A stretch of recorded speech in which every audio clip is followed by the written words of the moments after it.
Hello.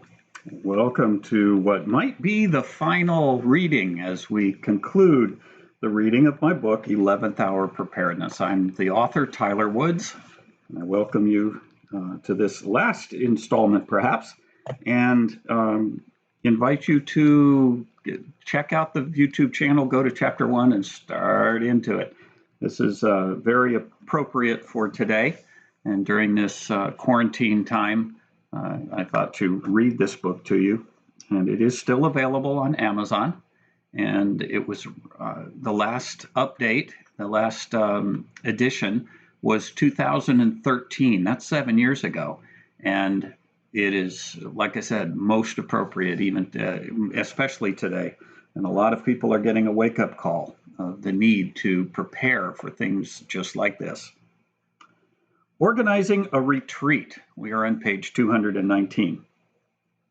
This subject has nothing to do with vacations and scout camps. It's the farthest thing from a happy thought.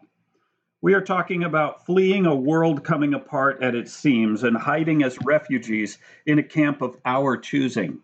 A retreat is like Noah's Ark. Inside are those who saw trouble coming, and outside are friends, neighbors, and loved ones who perish because they refuse to prepare.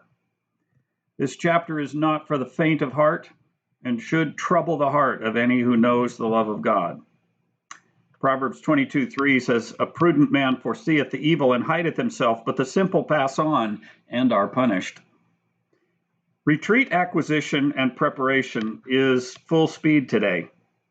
What started a few years ago with food accumulation and storage has progressed through personal protection training and is now fully engaged in joining with others of like mind to organize a safe haven or retreat. Deciding your particular need for a retreat is an individual decision rested in your location and personal leading. Below are suggested considerations for the selection of property, organization of member skill types, and methods of governing such a retreat. Where to go. Location is very important for a group to sustain themselves in safety, as well as staying out of harm's way. Simple rules are to seek a location, 1, at least 50 miles from a major metropolis, that's a large city. At least 5 miles away from a major highway. You might include that to 15. At least 100 miles away from prevailing winds of a nuclear power plant. You can get maps that show the prevailing winds of a region, and usually winds consistently come from the same direction. And if you are within 100 miles, might even say within 200 miles, downwind of a nuclear power plant, that's not a good location to be. Other considerations are available water supply, not dependent on utility power and not seasonal. Plan for large-scale water treatment to provide 3 gallons of water daily per person. Sufficient housing for your entire group. Since high-level retreat security is planned for only 3 to 6 months, bunkhouse and dining hall arrangements are very good. Multiple smaller bunkhouses are better than large barracks to limit the spread of sickness. Easily defensible property with ample escape routes. Observation stands not only assist in locating and tracking of game for food, but allow lookouts to spot advancing personnel in time to respond appropriately. Camp layout. Placement of buildings at a retreat location may be affected by existing buildings or terrain. Many different layouts can work, and there is a lot of room for personal preference in a camp design. Without implying that the following suggestions are anything else, here goes. They're just suggestions. Certain buildings lend themselves as central to the needs of the retreat. The kitchen/dining hall and the food storage building fit well into the center of the camp. Clustered with them should be communications and central leadership, which could share the same roof. Medical would also fit into the central part of the retreat. Surrounding this inner core would be sleeping quarters and tool sheds. Observation platforms, like deer blinds, would be concealed as best as can to the outside of the sleeping quarters. Gardens would fit where the land deems best. Downwind and away from the camp should be the quarantine area for sick individuals to recover. Toilet facilities should also be downwind and away from water sources. Your plan can differ, but these are suggestions to help in your planning. Animals. There can be a lot of benefit from animals at a retreat. Chickens provide eggs and meat, while goats provide milk and meat. Your location will determine the necessary noise control, such as eliminating roosters. Keeping roosters allows you to replenish your flock, but they can be heard for miles and could give away your location. Dogs can be very useful, but keeping them quiet is not easy. Our two small dogs would provide some welcome enjoyment, but each would have to be muzzled, as teaching either of them to keep quiet would be an exercise in futility. Most dogs, however, can be trained not to bark. Cats are helpful at keeping down rodent populations. Other animals have value as well. Donkeys can pull wagons or a plow and provide power for a multitude of chores. Who to have? Medical team members can include doctor, RN, dentist, paramedic, and could also benefit greatly from an herbalist. Tactical team members should have security, military, tactical training. These can include police, military, battle-trained personnel, or similar professionally trained individuals who know how to follow orders and behave during combat operations. This is an area where we have a lot of gun show commandos who think they are tactical experts. When you survey somebody for a tactical role, make sure they check their credentials out and make sure they're not book learned and, like I said, a gun show commando, because they abound. They're everywhere. Support team members tend to preparing and storing food rations, laundry, sanitation, mending of clothing. Don't forget spiritual support. Stress will be very high. Communications team members include amateur radio operators and those familiar with the care and maintenance of personal radio equipment such as FRS or MURS communication, and battery charging. Food team members include proficient gardeners, hunters, trappers, fishers, and cooks. Creative cooks who don't need a recipe book to follow in making tasty food. How many to keep? During the Bosnian Civil War, it was thought that isolated farms would be a safe place because they were far from population centers. Experience proved the opposite. Looters and merciless predators preferred isolated farms because resistance would be limited.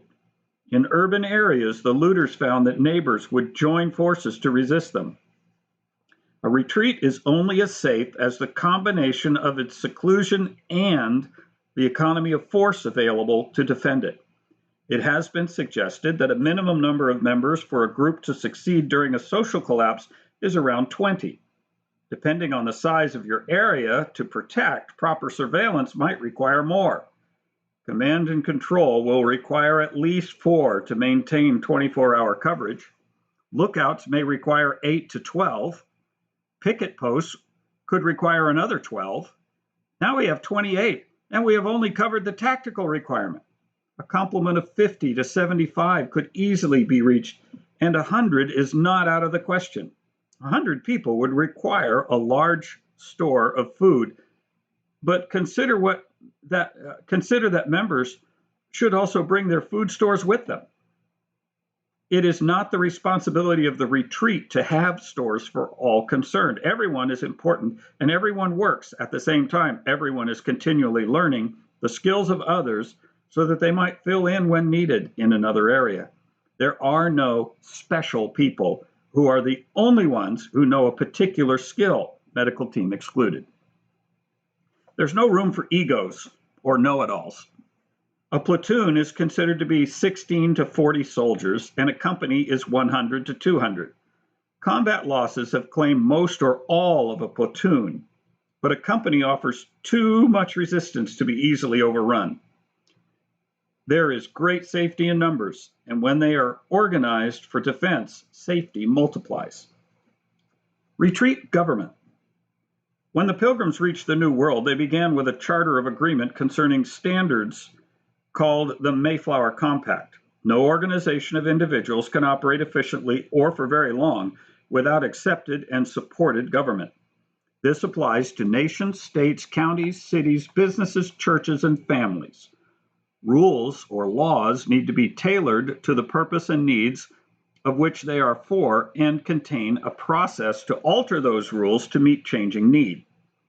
There are no perfect systems of government, and each has its place in different circumstances. A few government architectures are democracy. Rules are determined by the popular opinion of all affected. This requires the education of the people to understand all aspects of each decision. Presentation and affirmation of decisions is very slow, and poor decisions can be pressed through by mob rule. Representative republic.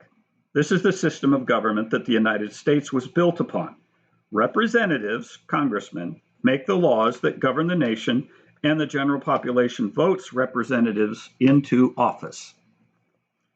Oligarchy.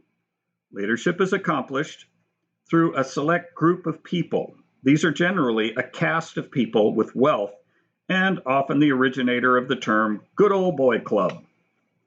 Dictatorship. A single person decides the law. This may be through a monarch family where rulers ascend by virtue of their birth, or by election of the people, and the ruler remains for the rest of their life. There's a quote from President John Quincy Adams: "We have no government armed in power capable of contending with human passions, unbridled by morality and religion. Our Constitution was made only for a religious and moral people. It is wholly inadequate for the government of any other." No matter what form of government is chosen, it is doomed to fail without the moral guidance of God and the Scriptures. Those within the ranks of the retreat should largely be people of faith. Not of the same religion necessarily, but people of faith in the same God. It will take a great deal of faith and unity of family to endure dark days. Shared faith is a strength that endures and holds a group together. Modifications of each form of government exist and work well for various peoples of the world. Poor nations do very well under benevolent dictatorship or oligarchy, while democracies are most dependent on highly educated and moral people. Military operations could hardly be successful under anything but a dictatorship, yet our soldiers are generally treated with respect and good care of their health and safety. Retreats offer a mix of people, mission, and need. Tactical support is needed during the first 3 to 6 months, while other supporting roles may work well under representative form of governments. Strong, knowledgeable leadership is important.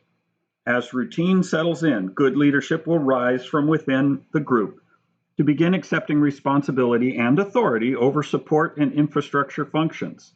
These leaders can be part of a structure that assists everyone in getting jobs done. They are vital to explaining the purpose and goals of the group and helping those less adjusted to this kind of life to understand and accept the necessary sacrifices. Leaders should be kind and benevolent, but strong followers of the rule of law. The tactical team should be manned with those who understand military discipline and order. There is no time to second-guess orders and less time to discuss options during an engagement. Less than perfect plans can succeed when everyone teams together and pulls through. Stopping to evaluate the appropriateness of even the best plan will lead to great loss. There is time for input in military leadership, but it is not during active operations. There is no such pressure on support teams, which lends their governing style to more input for decision making. Innovation and discovery comes from applying different ideas and methods from those who do the work. I've planted traditional gardens for many years, but this South Texas climate is kicking my tail. Between the lack of rain and abundance of bugs, harvest is hit or miss.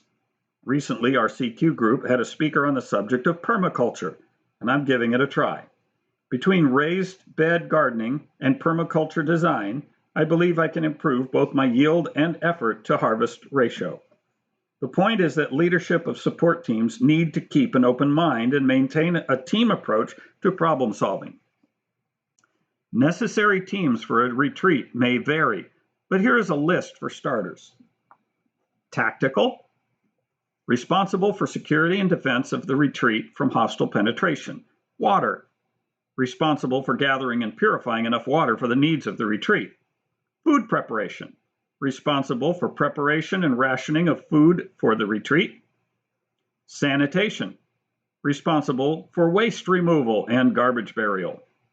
Food production, responsible for gardening, hunting and fishing activities, and foraging for wild foods. Communications, shortwave, ham radio for outside contact, FRS or MURS for local radio.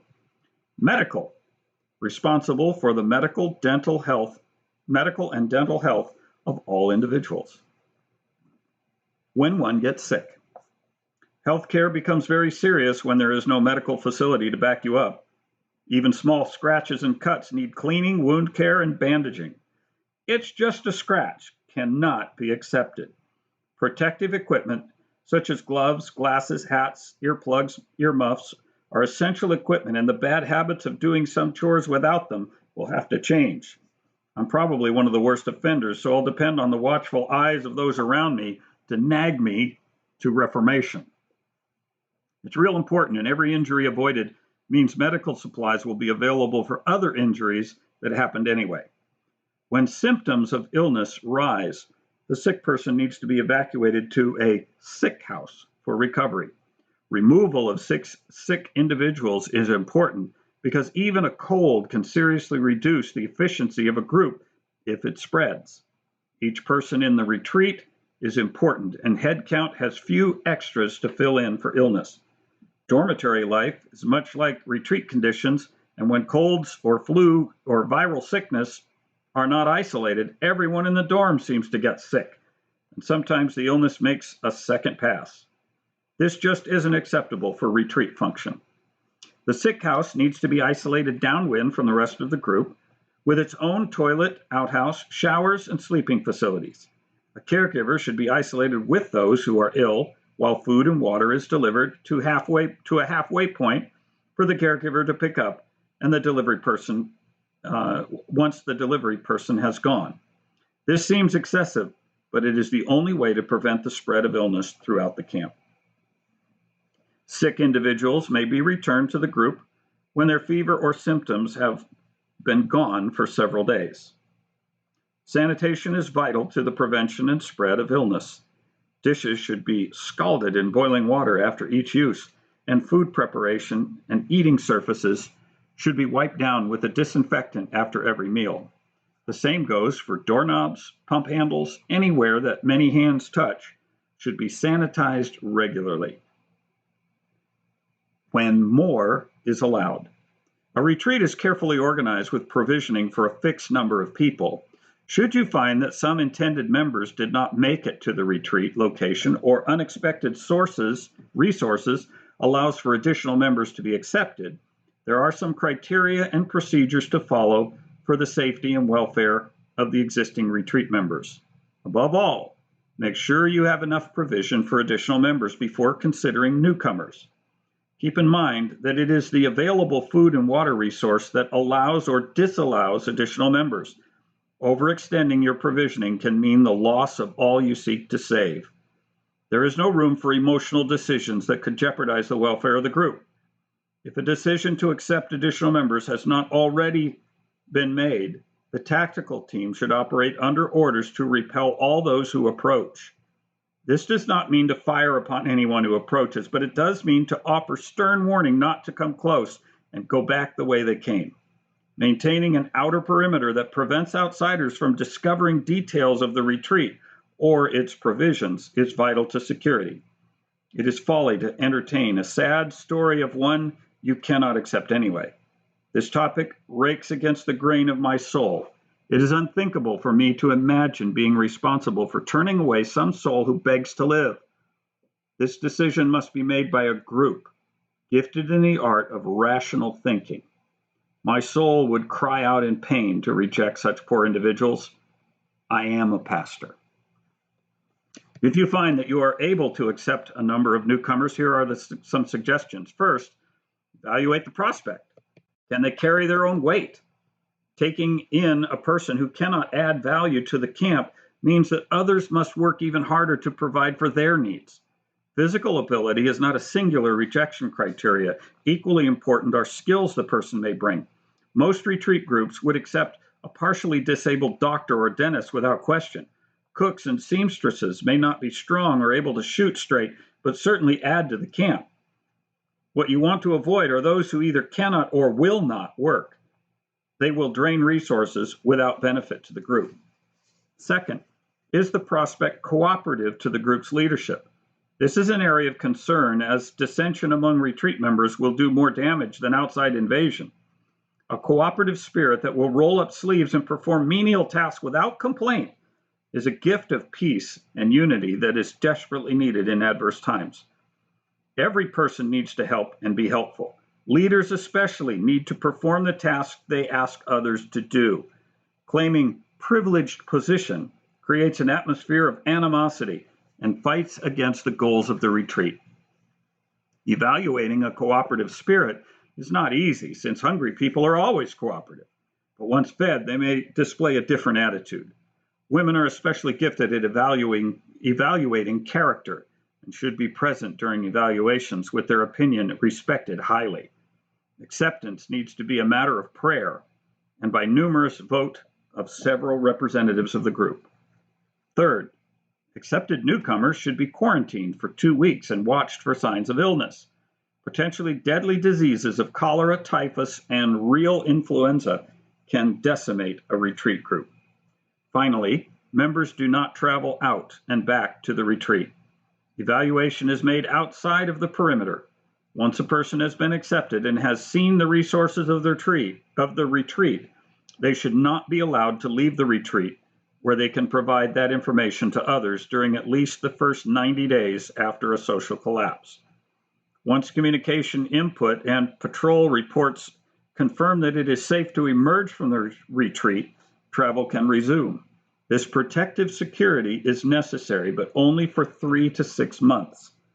Travel will still involve risk from disease, and re-entry to the retreat may require isolation to assure the safety of the group, but hostile threats should have subsided by then. After chaos is past and it becomes safe to leave the retreat again, it might be wise to spread out carefully to the surrounding area and resist the urge to return to previous homes. Anything of value would most likely be gone, and heavily populated areas would remain unsafe due to cholera and typhus. Keep in mind, the estimated U.S. human casualty rate for prolonged loss of commercial electric power is nearly 75%. That's actually been modified upward. Faith is the profound trust in the God of creation, who has an ultimate plan that is bigger than life itself. This chapter is called Coming Out. The first 3 months after the fall of infrastructure are the most dangerous. Humanity's worst will show itself, and the best action is to become invisible. Offer no signs that would cause predators to look your way. For the first 3 months, I recommend eating canned foods that require little to no cooking and would create little food smell. The same goes for making smoke or setting a wash on the line or clearing ground for a garden. Those first 3 months are a life and death activity of hide and seek. Good planning gathers many like-minded friends and prepared neighbors to join resources for watching each other's back. You will need 24-hour guards posted and good communication with other groups to gain advance notice of hostile activity. Urban areas will quickly become unlivable, and gangs of well-armed looters will spiral out along every major road. Tactics of discovering resources will emerge, and the use of people as decoys will become routine. A woman with a small child may come begging for food. If she finds compassion in a little food, it may be followed by overwhelming force and plunder. My plan is to never offer resource from my home. I might say that I have nothing to share, true, since the resources at my home are for my family, but that a local church, perhaps represented just by me, sometimes provides a little food that can be found at a particular location. That location may be the hollow of a tree, at a street corner, or under the water meter cover of some business address. The point is that these food sources are not tied to you. They are limited, and they are never found in the same place twice. I traveled in the Philippines In the mid-70s, bus routes often stopped at rest areas that had no conveniences other than hordes of vendors seeking American cash. I'm sure the bus would have passed this stop had there been no Americans on board. At these stops were beggars, many of them children. These children were often crippled and pathetic. It broke your heart to see them in such sad condition. Were it not for strict military briefings, I would have given these children some serious money to help their poor lot. The problem was that they were often crippled intentionally by their parents to render them more effective beggars. When I looked past the children, I saw adults watching them watching them for any money they might gain. Desperate times create desperate acts, and sometimes those acts of desperation are cruel. Giving to these beggars, no matter how pathetic, actually encourage the practice of mutilating children. Don't become a victim due to your emotions. I'm not saying not to help others if you have resources to spare, but be very wise and discreet about how you offer help. Don't disclose yourself as a resource. Expectations are only conjecture. They bounce between worst possible and being Pollyannic, in hope for a good end. As with most guesswork, results may vary. If a collapse were complete with no survivable federal government and no interference or support from countries outside our borders, the first 3 months will likely see death of most unprepared people, including predatory groups. They will have died from starvation, violence, or disease. Cities will have become ghost towns, but those who left early and those who were prepared will begin to mingle and circulate again. A new sense of community may emerge, with small town government becoming the law of the land. There may even be a merging of resources as small communities form commune-like arrangements and share skills and services. Some will raise food while others will hunt, fish, or provide resources and skills necessary to the population. Blacksmith shops, tailors, lumber mills, and other trades will rise to build communities. There will continue to be pockets of danger from surviving small groups that prey on communities for food in exchange for protection. Those who refuse their protection are attacked or killed by the very gangs offering protection. This is not just conjecture, but has been played out in countries that have experienced infrastructure failure.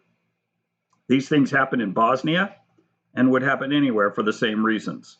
A well-armed local militia may be important to future communities. Growing food will begin after the first 3 months. Everything will eventually be worked by hand as stored fuel is exhausted. With increased physical labor, our daily calorie needs will grow to 3,000 or 4,000 calories per day. Farming will once again become a worthy and viable occupation.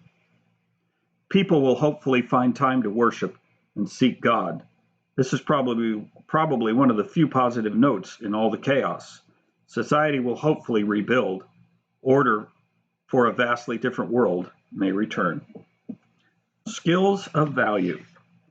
The cause for a loss of infrastructure will determine how soon and how much will return. In a collapse of our economic system, partial return may come within 6 months, provided we have assistance from otherwise healthy nations. This would most likely entail the restructure of our country into 4 or 5 smaller independent states, much like the former Soviet Union, which broke into 9 Baltic states. Temporary currency to replace barter, called script, would begin after about 6 months, with new international currency becoming accepted after 5 years or so. If a failure were from a population loss due to war, pandemic, or extreme disaster, a complete return of infrastructure may not be possible.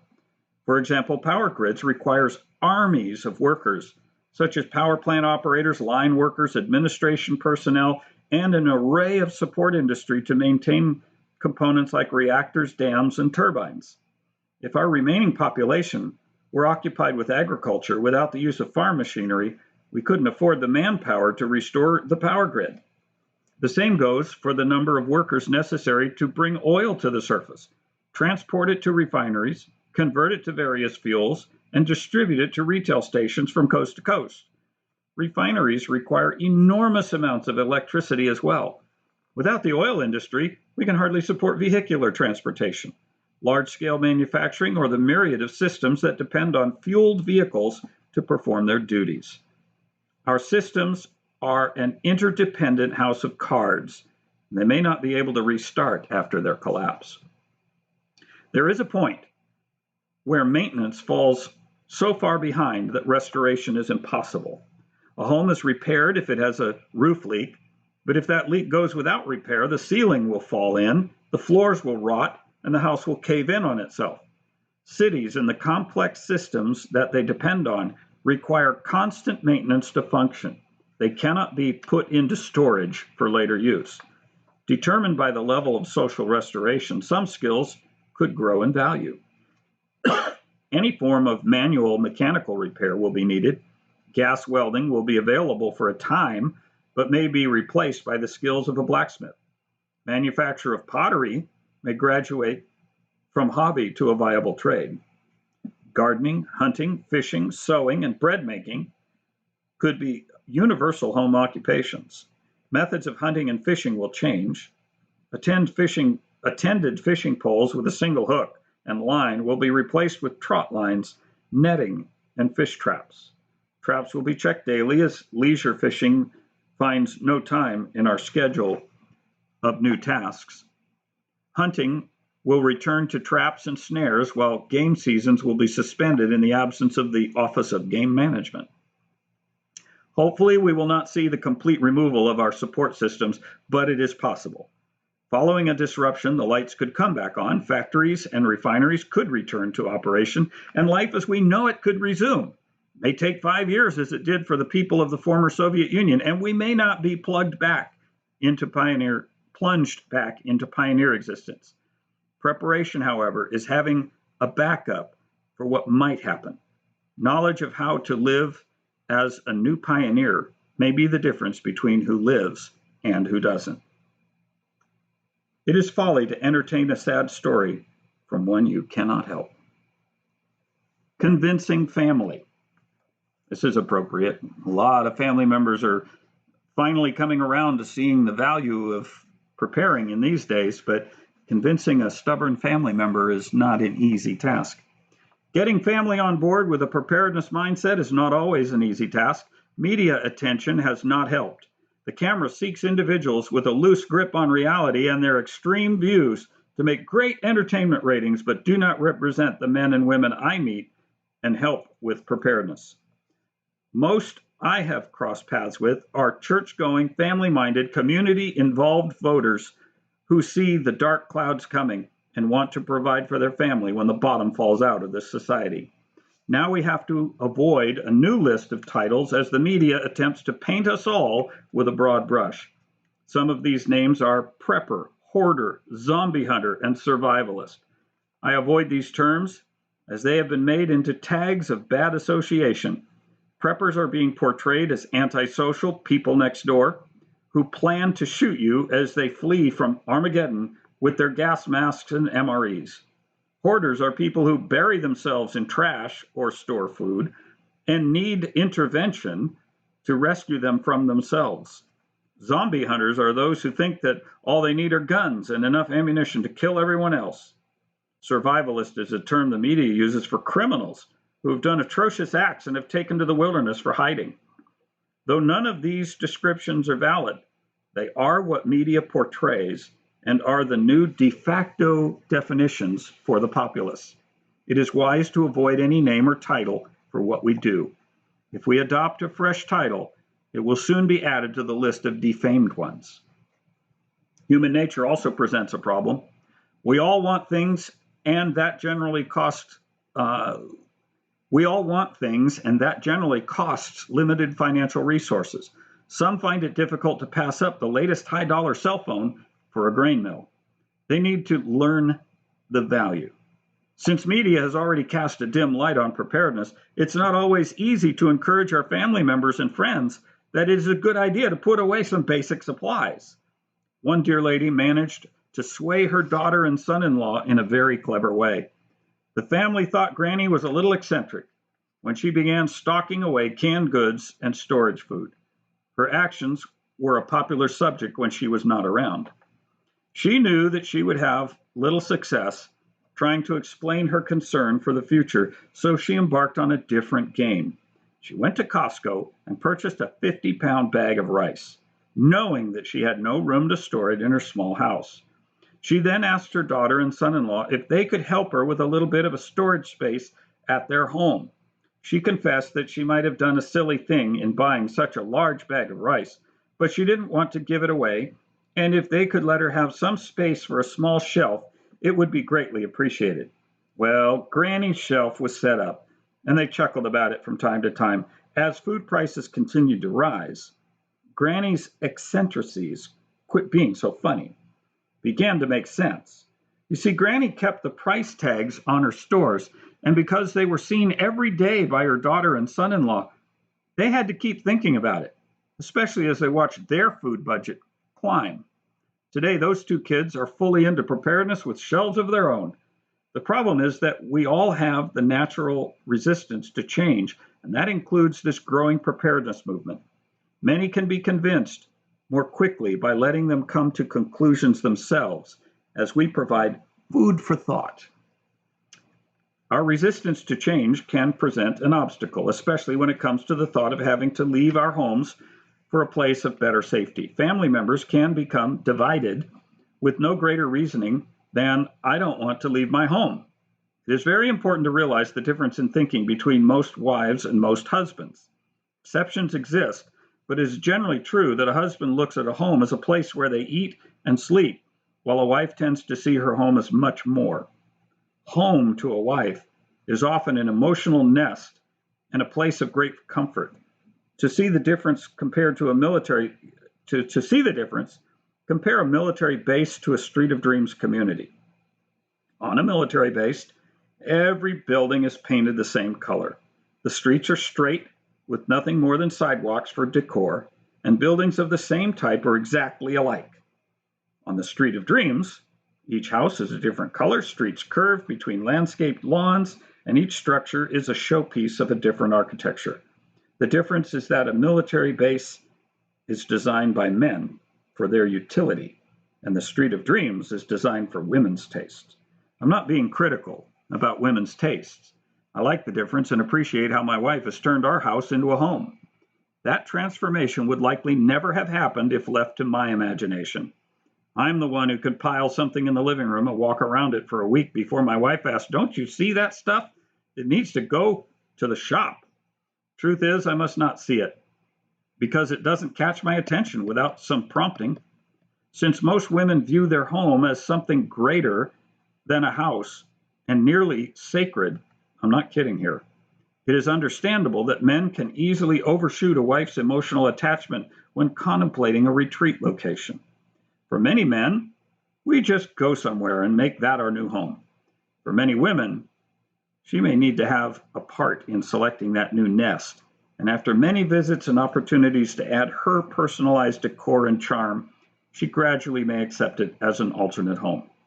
Guys, what I'm saying here is that we can get into trouble if we locate a bunker in the hills and try to talk our wife into moving in. A better plan might be to look for a remote vacation cabin that also affords a safer retreat location. If the time comes to bug out, it's not abandoning your home as much as it is changing locations to your other home. Bug out drills can also be called spending a few days at our cabin in the hills. Gingham curtains, bedspreads, and area rugs can't hurt a retreat cabin, and they help it feel more like a home. Now, before I get into trouble with our feminine readers, let me explain that I have met many women who are advanced in preparedness and have fully come to grips with the need to get to higher ground when our society comes apart at the seams. I also appreciate the differing thought paths between how men and women come to decisions. A wise person consults their spouse before making decisions and will make fewer errors of judgment after seeing things from more than their own perspective. With this in mind, the signs of failing government are legislation without appeal, but signs of great leadership are when necessary actions come from the heart of those being led.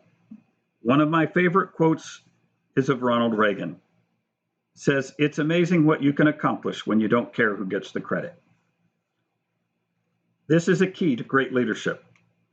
We need to help those we lead in coming to good conclusions and then assist them with implementation. Leaders have often fully examined evidence and thoughtfully constructed wise plans of action only to have them fail because they did not enlist the support of those affected. The heart of preparedness is all about community. Passing up the latest high-dollar cell phone for a grain mill is all about understanding value. Here are next steps and the final page. You've read my book, or you've listened to my book, acquainted with worst-case scenarios, and read my experiences and advice. Perhaps even attended one of our seminars. What will you do with all this? Most thought this was going to be a light subject. Perhaps they assumed that after a week or two they could buy a few needed items and declare their family ready for whatever might come. My hope is that these realize that gaining self-reliance will be a major effort, but it's worth the doing. 3 responses are open.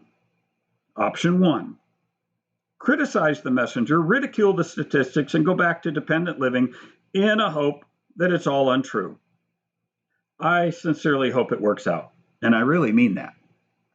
Option 2, buy a few things off the shelf, then quit after realizing that real preparedness requires more change than was bargained for, then settle back into the disbelief that what was done will be enough for something that isn't going to happen anyway. Option 3, start a notebook and begin to change your life.